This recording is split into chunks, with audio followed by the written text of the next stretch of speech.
Oh, King's Day was a great day. It was. It was an amazing day. Across the country, there were no real major violent episodes at any of the events. Probably, 10 million people or more in the street? Easily. Do you want to know something's going to even be more terrible for when it comes to this sort of situation, particularly when it comes to MAGA and Republicans? There was one incident of violence. There was.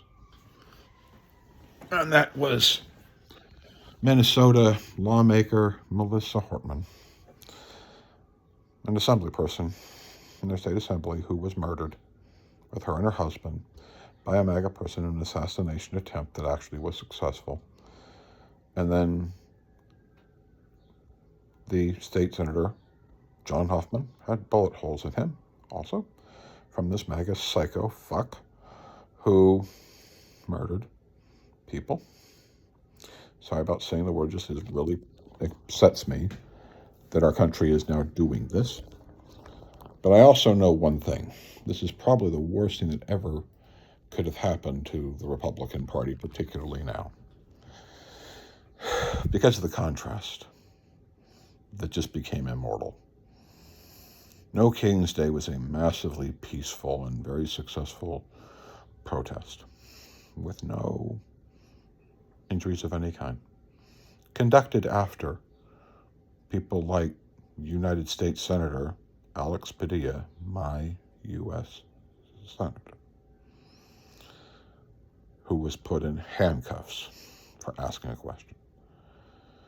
2 other congressmen in L.A. who had tear gas used on them when it came to asking questions about the detention of migrants or possibly even U.S. citizens by ICE here in L.A., of them following up on their constitutional duty of being able to inspect these facilities, only to find out that it looks like people would be grabbed by ICE and they'd be dispatched all over the country, so they actually don't know where these people potentially could be. They're being grabbed here in LA.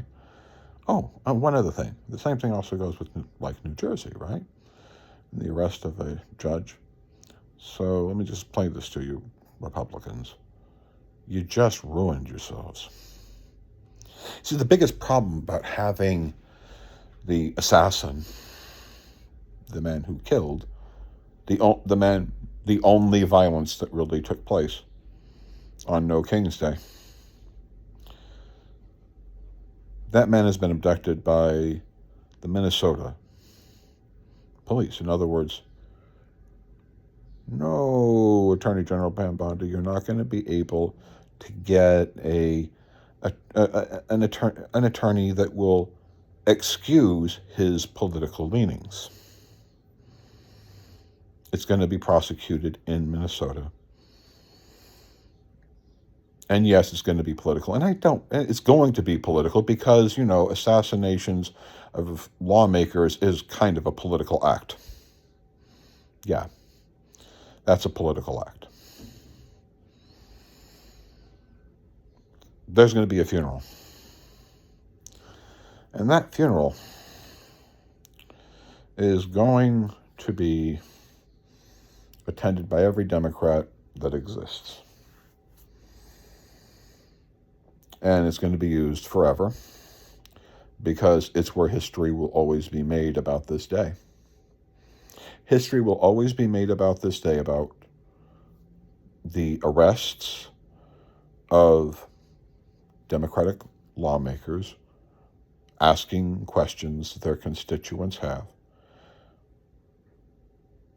U.S. senators being handcuffed, judges being arrested, and assassinations on this day. Democrats were just peacefully protesting everywhere, no violence of any kind. Trump was trying to have his military parade, and that is what this will be remembered for. And yes, this is going to be in the midterms. It's going to be in every election forever. The Assemblywoman, she just became immortal. She's going to be in every race, everywhere, because she was assassinated. She was murdered with her and her husband. That makes her immortal. It's going to make her in every political race everywhere. And that's how this ends. MAGA can no longer sit there and say that they were not, that the people who were at January 6th, who brought weapons, and who said that they were wanting to kill congressmen, no longer can you say that they were not really wanting to kill congressmen. Why? Assassination. This changes everything, doesn't it?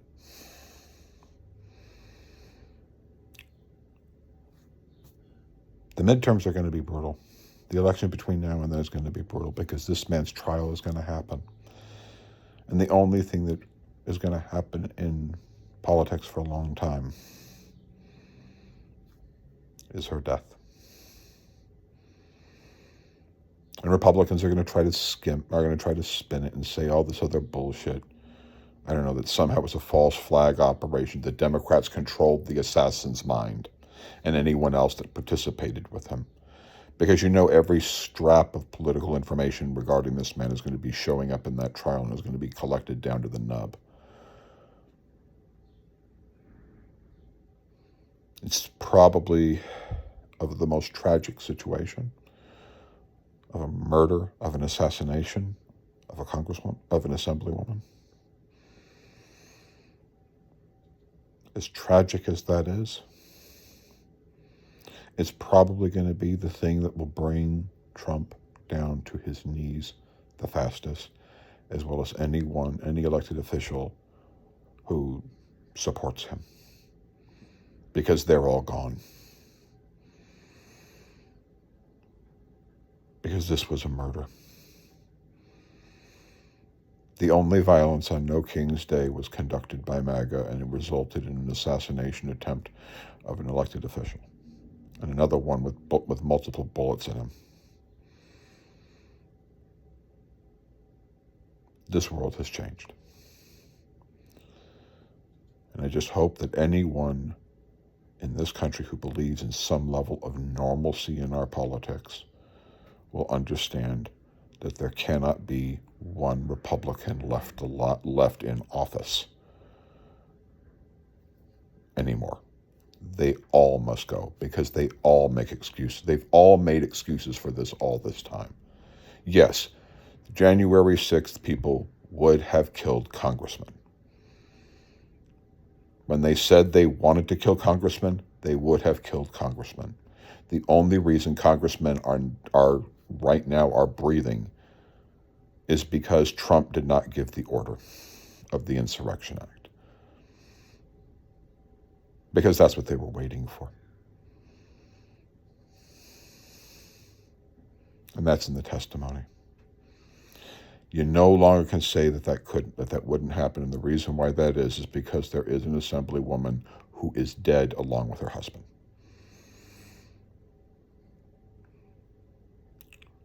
It is probably, tragically, the worst thing that could have happened, but also probably the best thing.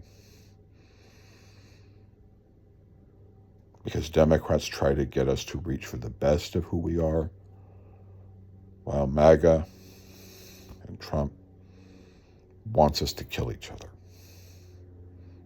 Good luck.